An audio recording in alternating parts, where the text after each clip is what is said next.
वंदे मातरम। 3 बज चुके हैं। हाजिर हैं 3 बड़ी खबरों को लेकर। शुरुआत झारखंड की खबर के साथ। लोहरदगा शहरी क्षेत्र का अस्पताल एक बार फिर अपने कारनामों को लेकर चर्चा में है। लोहरदगा सदर अस्पताल से ठग बहला फुसलाकर मरीजों को अपने अस्पताल में लाने और रकम वसूलने का काम कर रहे हैं। मामला जनता अस्पताल का है।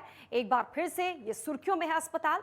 दरअसल गुमला जिले के घाघरा निवासी नाबालिग युवक आकाश गोप सड़क दुर्घटना में गंभीर रूप से घायल हो गया था, जिसे घाघरा प्राथमिक स्वास्थ्य केंद्र से गुमला सदर अस्पताल रेफर कराया जा रहा था। अस्पताल की 108 सेवा से उसे गुमला सदर अस्पताल पहुंचना था, लेकिन 108 चालक उसे जनता अस्पताल ले गया, जहां उसे एडमिट कर दिया और 30,000 का बिल थमाते हुए उसे रांची अस्पताल एम्स में रेफर कर दिया। एम्बुलेंस में आधी अधूरी व्यवस्था होने के कारण घायल युवक की रास्ते में ही मौत हो गई। जनता अस्पताल अपनी इन हरकतों के चलते पहले भी सुर्खियों में रह चुका है। बहरहाल जनता अस्पताल ने मात्र 30,000 रुपए के लिए एक नाबालिग की जान ले ली। मरीज के परिजन न्याय की गुहार लगा रहे हैं।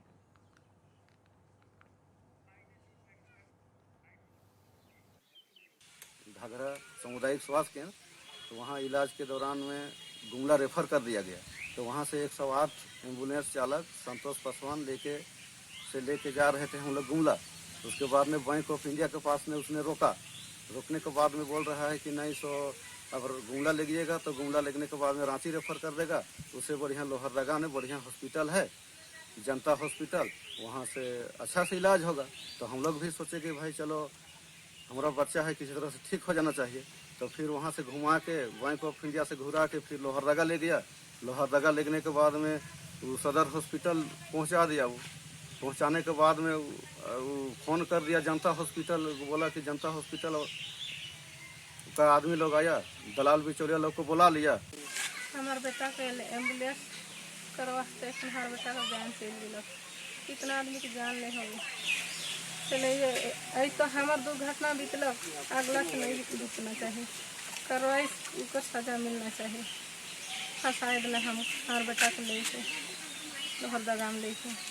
मतलब हमारे यहाँ कुकुरमुत्ते की तरह अस्पताल खुल रहे हैं और अस्पताल से लोग, बट नेचुरल है कि आपके पास अगर डॉक्टर नहीं है तो आपके पास कोई मरीज आएगा नहीं। तो आप सदर अस्पताल में जो मरीज भर्ती है उसी मरीज को आप एन के एन प्रकार किसी तरीके से आप उसको बरगलाने का कोशिश कर रहे हैं, उसको गलत सलत बता करके।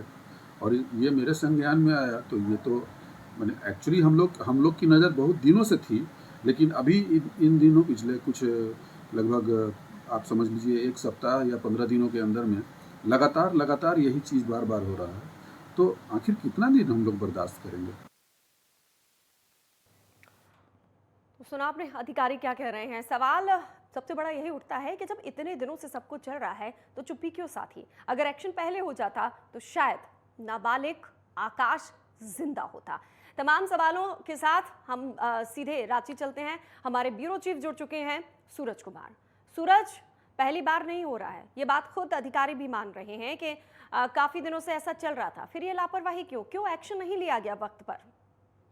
देखिए, बिल्कुल रजनी, आपने सही कहा, ये सिर्फ आकाश का ही मामला नहीं है। इस तरह के ऐसे कई केसेस ग्रामीण क्षेत्रों के जो हॉस्पिटल है देखने को मिलता है, चाहे वो लोहरदगा की बात हो, रांची की बात हो, गढ़वा की बात हो, दुमका की बात हो। ऐसे कई जिले हैं जहां पे इस तरह का कारनामा जो झोला छाप डॉक्टर होते हैं उनके तरफ से ये देखने को मिलते हैं। यहाँ तक कि अगर लोहरदगा की बात करते हैं, लोहरदगा में आधे दर्जन से भी ज्यादा बिना लाइसेंस के अस्पताल चलाए जा रहे हैं। हालांकि जहां तक जांच की बात है, जांच टीम पहुंचती है, लेकिन जांच टीम पहले ही पैसे लेके उन्हें इत्तला कर देते हैं कि आखिरकार ये जांच टीम उस जगह में पहुंच रही है और जांच करेगी। तो ऐसी स्थिति में वहां पर डॉक्टर के बोर्ड के बाहर नोटिस लगा दिया जाता है कि अभी फिलहाल डॉक्टर नहीं है, या फिर कहीं से डॉक्टर मंगा लिया जाता है। तो कहीं ना कहीं ये विभाग के भी, जिला के जो अधिकारी होते हैं उनकी भी कहीं ना कहीं मिली भगत होती है। लेकिन सबसे बड़ी बात है, ये सिर्फ जनता अस्पताल की बात नहीं है। लोहरदगा जिला में अगर हम बात करें, आपने देखा कि संजीवनी अस्पताल हो या फिर मां आशीर्वाद हॉस्पिटल हो या फिर जनता अस्पताल हो या फिर लाइफ केयर अस्पताल हो, ऐसे कई अस्पताल है गुमला में जो धड़ल्ले से बिना लाइसेंस की और झोला छाप डॉक्टरों के देखरेख में चलाई जा रही है। और खासकर सबसे बड़ी बात है कि आपने देखा कि ऐसे अस्पतालों में एनेस्थीसिया का भी इस्तेमाल किया जाता है कि जो डॉक्टर या फिर जो ड्राइवर होते हैं वैसे लोग यहाँ पे ओपीडी में जाके इंजेक्शन लगाने का काम क्या करते हैं, चीजों का देख रेख करते हैं, जो कि डॉक्टर ना होने के बाद जो ऐसे लोग अगर करते हैं तो ऐसे लोगों के ऊपर कार्रवाई होना लाजमी अच्छा, है। और सबसे बड़ी बात ये है कि जो जो सरकारी अस्पताल में दलाल घूम रहे हैं, क्या इन पर नजर नहीं पड़ी? या सब कुछ जानकर, जैसे कि आप कह रहे हैं, आरोप यही लग रहे हैं कि बिना मिली भगत के ये गोरख धंधा चल ही नहीं सकता, ये फर्जी हॉस्पिटल चल ही नहीं सकते? देखिए बिल्कुल कहीं न कहीं हर एक अस्पताल के बाहर में एक दलाल बैठा होता है और इस तरह के जो मरीज़ें होती है, वो उस हॉस्पिटल में एडमिट करता है और उस एवज़ में उसे कहीं न कहीं कमीशन मिलता है।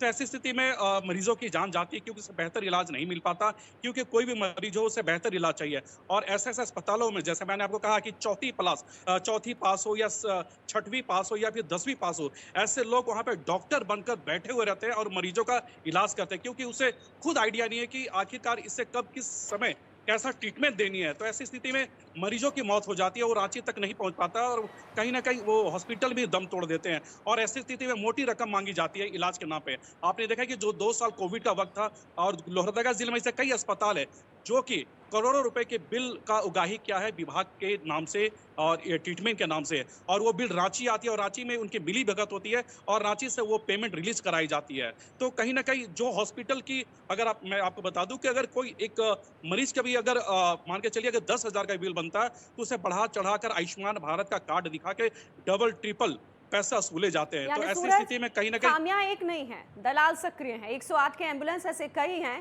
प्राथमिक स्वास्थ्य केंद्र होता है, ले जाते हैं प्राइवेट। दूसरी चीज, मोटी रकम लेते हैं, वो शख्स मर जाता है, उसकी जान चली जाती है। ऐसे भी केसेस देखे हैं कि उसका शव तक नहीं दिया जाता है। याद है मुझे, पिछले साल का ही था, नवंबर का, जच्चा बच्चे का मामला।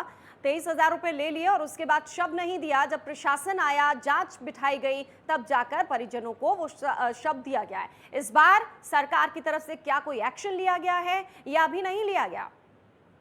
देखिए, बिल्कुल मैंने आपको बताया कि लोहरदगा जिले में इस तरह के कारनामे झोला छाप डॉक्टरों के बहुत ज्यादा देखने को मिल रहा है। सरकार को ऐसी स्थिति में ऐसे हॉस्पिटलों को बंद करानी चाहिए। सबसे बड़ी बात है कि ऐसे के हॉस्पिटल है जिसमें विभाग की तरफ से 100 कोच का भी ऑर्डर दिया गया है, लेकिन वो अस्पताल अभी तक बंद नहीं हो पाए।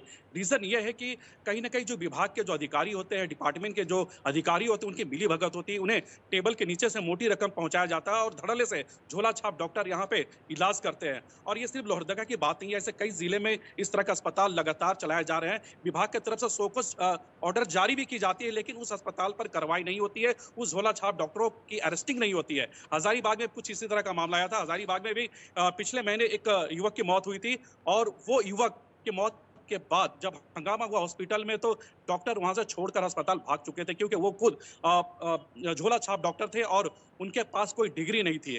सबसे महत्वपूर्ण यह है कि जिस आदमी के पास डिग्री नहीं होते और वो कहीं ना कहीं इस तरह का अगर काम करते तो उसके ऊपर कार्रवाई होनी चाहिए विभाग की तरफ से, सरकार की तरफ से। और ऐसी स्थिति में झारखंड के मुख्यमंत्री को इस तरह के हॉस्पिटलों को बंद करनी चाहिए और ऐसे ऐसे झोला छाप डॉक्टरों के ऊपर संज्ञान लेनी चाहिए। तो जनता हॉस्पिटल के खास तौर पर, जैसे मैंने जिक्र किया, वो भी जनता हॉस्पिटल का मामला था, ये भी है, तो फिर कार्रवाई क्यों नहीं हो रही है? ऐसे हॉस्पिटल्स को तो सील कर देना चाहिए, या इंतजार है एक और ऐसे ही मामले का सामने आने का, किसी और की जान जाने का? शुरुआत तो सरकार को करनी होगी, आज नहीं तो कल। देखिए, बिल्कुल आपने इस जनता अस्पताल का नाम बताया, मैंने ये भी बताया कि ऐसे कई अस्पताल हैं। हाँ। और सबसे बड़ी बात है कि मैंने रजनी आपको थोड़ी देर पहले ही बताया कि यहाँ पे जब जांच टीम पहुंचती है डिपार्टमेंट की तरफ से, विभाग की तरफ से, तो उन्हें पहले ही हॉस्पिटल के जो संचालक है उन्हें इत्तला कर दिया जाता है कि जांच टीम आपके अस्पताल में पहुंच रही है। तो ऐसी स्थिति में वो फरार हो जाते हैं या फिर डॉक्टर के बाहर बोर्ड लगा दी जाती है कि डॉक्टर अभी अवकाश पे है। ठीक है, तो कहीं ना आप कहीं ये बता रहे विभाग हैं के वो तो मिलीभगत फरार होंगे ही क्योंकि उनके पास डिग्री नहीं, जैसे कि आप बता रहे हैं दुर्गा हॉस्पिटल की आपने भी बात की, इसके अलावा लाइफ केयर कई हॉस्पिटल्स की आपने बात की है, रिपोर्ट्स आपने संजीवनी अस्पताल है, मां आशीर्वाद अस्पताल है लोहरदगा की। तो ऐसे कई अस्पताल है जिनके कोई डिग्री भी नहीं है। मुझे जांच टीम के बारे में बताइए, प्रोसेस क्या होती है? अगर टीम जाती है, वहां डॉक्टर नहीं मिलते, तो क्या उस हॉस्पिटल को सील नहीं किया जा सकता? अगर मंत्री कहे, स्वास्थ्य मंत्री कहे, सरकार कहे, सख्ती दिखाए, तो क्या ये संभव नहीं है? सील करिए उस हॉस्पिटल को। देखिए, बिल्कुल राजधानी में ये मामला जब आती है तो राजधानी रांची से विभाग की तरफ से जो आला अधिकारी होते हैं वो जिले के जो अधिकारी होते हैं उनसे संपर्क करते हैं और संपर्क करने के बाद जिले अधिकारी को वो नोटिस इशू करते हैं कि ये अस्पताल को बंद की जाए। लेकिन विभाग की तरफ से तो आदेश जारी हो जाती है, लेकिन जो जिले के जो अधिकारी होते हैं वो नहीं चाहते क्योंकि उन्हें मोटी रकम स्वास्थ्य मंत्री बन्ना गुप्ता से क्या आपने इस पूरे मामले को लेकर सवाल किया? क्या उन तक ये पूरा मामला पहुंचा? देखिए, बिल्कुल विभागीय मंत्री काफी गंभीर है और विभागीय मंत्री लगातार ऐसे ऐसे हॉस्पिटलों को सौकौज भी किए हैं और खासकर जो लापरवाही आयुष्मान भारत में झारखंड में देखने को मिल रहा, जो छोटी छोटी अस्पतालें लाखों का बिल ठोकते हैं, तो ऐसे अस्पतालों को कहीं ना कहीं सौकौज भी किया गया है। कई अस्पताल अभी भी बंद है, तो कह सकते हैं कि इस मामले को लेकर स्वास्थ्य मंत्री झारखंड का काफी गंभीर है। लेकिन अब ये देखना कि जो मामला लोहरदगा जिले का आया है, लोहरदगा जिले में ऐसे कई झोला छाप डॉक्टर घूम रहे हैं जो लोगों का जान से खिलवाड़ कर रहे हैं, वैसे लोगों पर विभाग या फिर विभागीय मंत्री या फिर मुख्यमंत्री क्या कार्रवाई करते हैं, बिल्कुल ये सूरज, सबसे बड़ी जान बात से जो है। खिलवाड़ करेगा उसे जेल के अंदर होना चाहिए। जल्द से जल्द सरकार को ये कोशिश करनी चाहिए। शुक्रिया सूरज, तमाम जानकारी हम तक पहुंचाने के लिए आपका।